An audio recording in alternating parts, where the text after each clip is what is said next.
What's up everyone, welcome back to my YouTube channel The Commerce Hub। Hello student, कैसे हैं आप। चलिए start करते हैं अपनी वीडियो को एक नए क्वेश्चन के साथ। तो चलिए क्वेश्चन को पढ़ते हैं। क्वेश्चन क्या है, ABC are partners sharing profits in 4:3:3।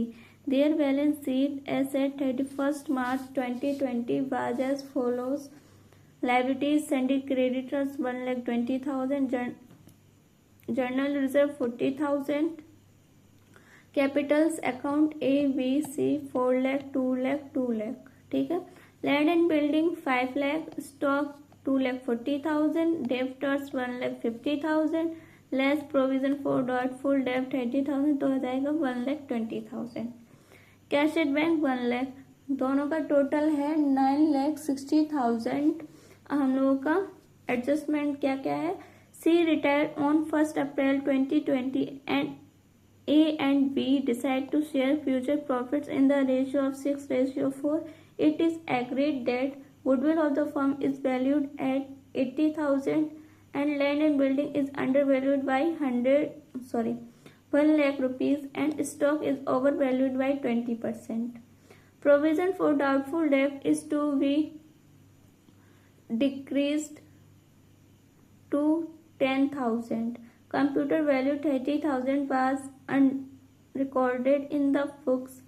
If it was decided to pay off, C was giving him this computer and the balance in annual installment of 1 lakh rupees together with interest 10% per annum. You are required to prepare revolution account, C's capital account, C's loan till it is finally closed। तो हम लोगों को क्या क्या बनाना है, revaluation account, C's capital account, C's loan account. ठीक है। तो पहले गेनिंग रेशियो निकालेंगे। गेनिंग रेशियो ए का तो आएगा 6/10 minus 4/10। New ratio minus old ratio, तो हम लोगों का गेनिंग रेशियो निकल आएगा। ठीक है। तो 2/10 और बी का 4/10 माइनस 3/10 1/10, तो 2:1। और हम लोग गुडविल कितना है, गुडविल है 80,000। 80,000 को हम लोग 3/10 में डिस्ट्रीब्यूट कर लेंगे, जिससे कि हम लोगों का 24,000 गुडविल आ जाएगा। किसका, सी का। अब इसकी एंट्री बनाएंगे। A's capital account, B's capital account, debit to C's capital account. कितना, 24,000 को हम लोग गेनिंग रेशियो में डिस्ट्रीब्यूट करेंगे तो आएगा 16,000 8,000। ठीक है। फिर उसके बाद हम लोग अब बनाएंगे रिवोल्यूशन अकाउंट। ठीक है।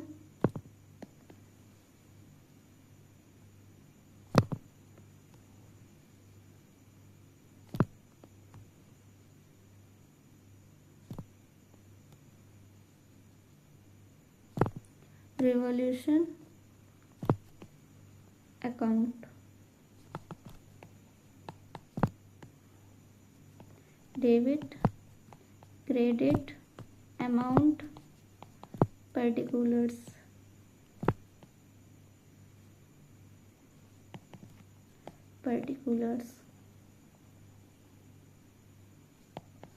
अब क्या है, land and building is under valued. Land and building कितना है, अंडर वैल्यूड है 1 लाख रुपीज है। कितना, 5 लाख, मतलब कि वैल्यू बढ़ेगी। तो इसे इधर लिखेंगे बाय लैंड एंड बिल्डिंग कितना, 1 लाख रुपीज। अब क्या है, land and stock is over valued by 20%। तो इसे ऐसे निकालेंगे, 2,40,000 का 20% निकालेंगे तो आएगा 20/120। कितना आएगा, 40,000। तो यहाँ लिखेंगे to stock account 40,000. Provision for doubtful debt is to be decreased to 10,000. तो हम लोग यहाँ लिखेंगे बाई प्रोविजन फॉर डाउटफुल डेब्ट कितना है, 10,000 डिक्रीज हो रहा है, ये 30,000 है। 30,000 को 10,000 को 30,000 में से माइनस करेंगे तो आ जाएगा 20,000, वो हम लोगों का प्रोविजन फॉर डाउटफुल डेब्ट हो जाएगा। फिर कंप्यूटर वैल्यूड कितना है, 30,000, जो कि अनरिकॉर्डेड है, तो यहाँ लिखेंगे बाई कंप्यूटर कितना 30,000। अब हम लोग अपना टोटल करेंगे, टोटल करके आएगा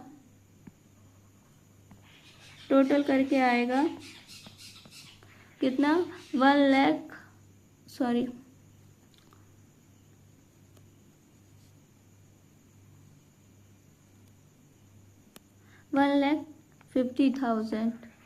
ये भी 1,50,000। ये हम लोगों का स्टॉक 40,000 है, स्टॉक 40,000। हम लोगों ने कंप्यूटर का अमाउंट लिख दिया 30,000। उसके बाद अब हम लोग कितना कम हो रहा है, कितना गेन ज़्यादा होगा, 1,10,000। तो उसको यहाँ लिखेंगे to profit transferred to ABC कितना 44,000, 33,000 टोटल हो जाएगा हम लोग का 1,10,000। ठीक है, यहाँ पे अकाउंट को क्लोज कर देंगे। ये हम लोगों का पार्टनर्स कैपिटल अकाउंट बन गया। अब हम लोग बनाएंगे सीज कैपिटल अकाउंट। यहाँ लिखेंगे सीज कैपिटल अकाउंट। ठीक है, अब यहाँ पे हम लोग लिखेंगे बाई बैलेंस BD। सी की कैपिटल कितना है, सी की कैपिटल है 2 लाख। 2 लाख यहाँ पे लिखेंगे। जनरल रिजर्व कितना है 40,000। 40,000 को 4:3:3 में डिस्ट्रीब्यूट करेंगे तो आएगा 12,000। तो यहाँ लिखेंगे बाई जनरल रिजर्व 12,000 और बाई रिवॉल्यूशन सी का निकला था 33,000। अब लिखेंगे by A's capital account by B's capital account, जो कि कितना निकला था हम लोगों का 16,000 8,000। यहाँ पे लिखेंगे 16,000 8,000। अब यहाँ पे लिख देंगे टू कंप्यूटर कितना 30,000। अब यहाँ पे टोटल कर देंगे और यहाँ पे निकालेंगे to C's loan account. Total करके आएगा 2,69,000। सी का लोन आएगा 2,39,000। ठीक है, ये हम लोगों का लोन निकल आया। उसके बाद अब हम लोग निकालेंगे C's capital account. C's capital account